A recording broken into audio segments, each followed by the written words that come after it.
So if you haven't seen this document, now you're going to learn exactly when this phrase conspiracy theorist became weaponized to shut down anyone who would question our dear, dear centralized government and its official narratives pretty much on anything.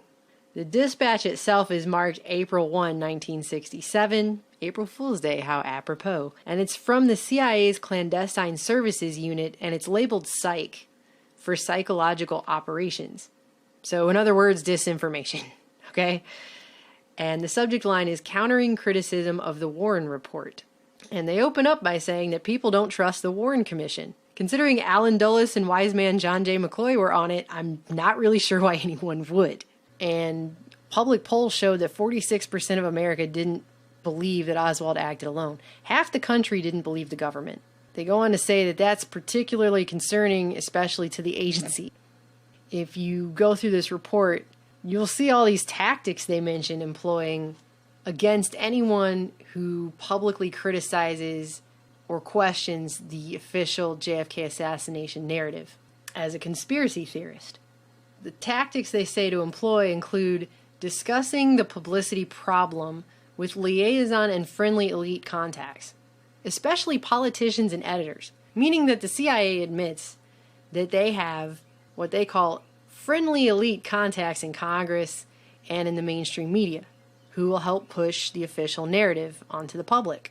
Do you have any people being paid by the CIA who are contributing to a major circulation American journal? We do have people who submit pieces to American journals. They also say they should point out parts of the conspiracy talk appear to be deliberately generated by communist propagandists. Employ propaganda assets to answer and refute attacks of critics using book reviews and feature articles that are particularly appropriate for that purpose. And it goes on to say, our play should point out, as applicable, that critics are wedded to the theories they've adopted before the evidence was in, they're politically interested, they're financially interested, they have hasty, inaccurate research, and they're infatuated with their own theories, as a way to discredit people like Mark Lane, whose book A Rush to Judgment had come out the year before, and there was a documentary coming out about it this year, and then also in 1967 you had Jim Garrison's court trial in Louisiana going on. So they had a lot to try and combat with this. Then they go on to say, in private or media discussion not directed at any particular writer or in attacking publications which may be yet forthcoming, the following arguments should be useful. So here's your CIA arguments. And the one they have first with an underline for emphasis is that there's no significant new evidence. And I'm going to show you why that's important in a minute. Goes on to say, conspiracy on the large scale often suggested would be impossible to conceal in the United States. This is such a failed argument. There's thousands of people that work for the CIA concealing what they do all the time. I mean, by the point that this had happened, you had World War II, which was one giant concealment of all kinds of things. The Manhattan Project had thousands of people working on it, concealing what they were doing, compartmentalized from each other. You also had radar and ultra code that had been broken. You had all kinds of people working on secret projects during World War II. Some would argue those are or are not conspiracies, but that's not even the point. Large-scale projects where thousands of people keep things secret happen every single day, all the time, throughout history. This is not an argument. It also goes on to point out that critics scoff at the commission because it didn't always answer every question with a flat decision one way or the other, and that was done on purpose. It says, actually, the makeup of the commission and its staff was an excellent safeguard against overcommitment to any one theory or against illicit transformation of probabilities into certainties. So they were purposefully vague, so they could not be called out for any one particular thing. That was all done on purpose. The way the commission was made up, done on purpose. And when I read that, the first thing I thought of was 9/11 and NIST, the NIST report. These are the tactics they came up with in 1967, and they've used them over and over and over. And just right here, where you have these talking points of how there's no significant new evidence and that conspiracy on this large of a scale, as often suggested, would be impossible to conceal, just on those 2 points alone, if you go back and start looking around at book reviews and editorials, exactly as the memo suggests. From 1967, after this memo was released, you will find CIA talking points directly in the media. Like this one is a two full pages spread in the Bridgeport Sunday Post. So the Sunday newspaper, this is back when people read the newspapers. A lot of these, by the way, that you'll find are in the Sunday paper, and they're huge full page spreads. That's done on purpose. And they devote all this room and space to this, and then they employ the talking points directly from the CIA memo. Things like this sentence where they say that it's a conspiracy of almost universal dimensions. It's so huge. It's the size of the universe. That's how big the conspiracy would have to be.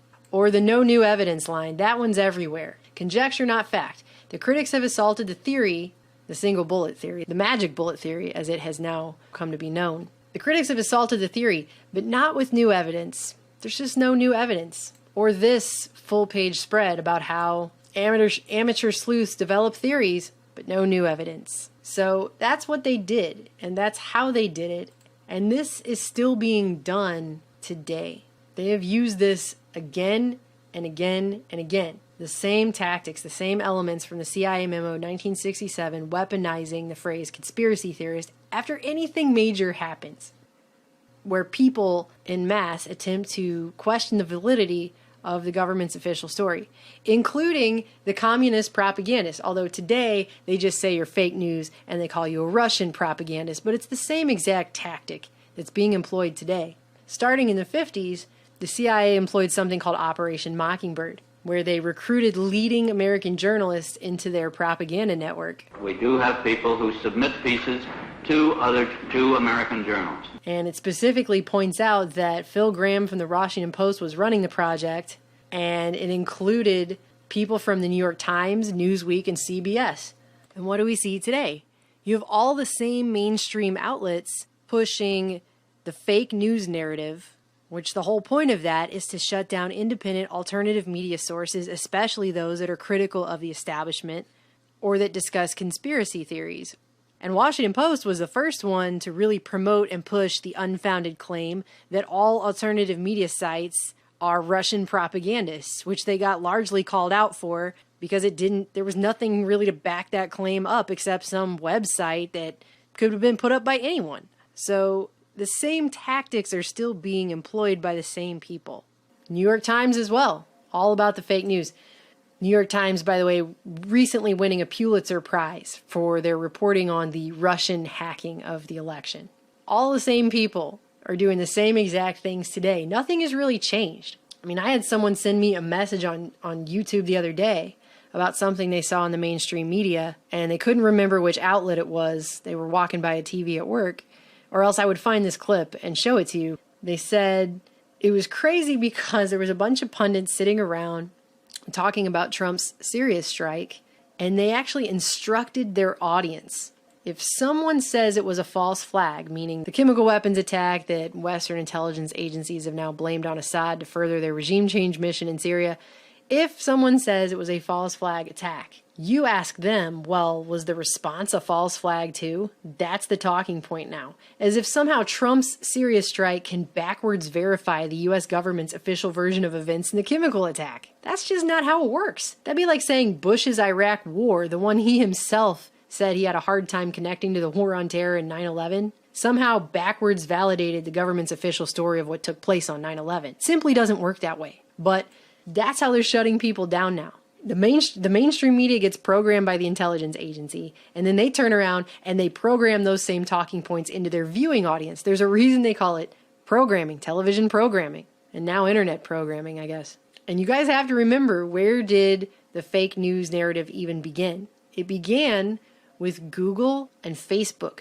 two of the largest tech companies that exist, used by the most people. That's where it actually started, and then it was propagated by all of our mainstream media outlets. Who knows how many decades it'll be till that CIA memo gets released in a FOIA request, just like this memo was created in 1967 to weaponize the phrase conspiracy theorist against anyone who would question the government's official story. Now that you've seen this memo, when you see these talking points come up, because they still use them every single day, take a guess on who spoon-fed those talking heads those talking points.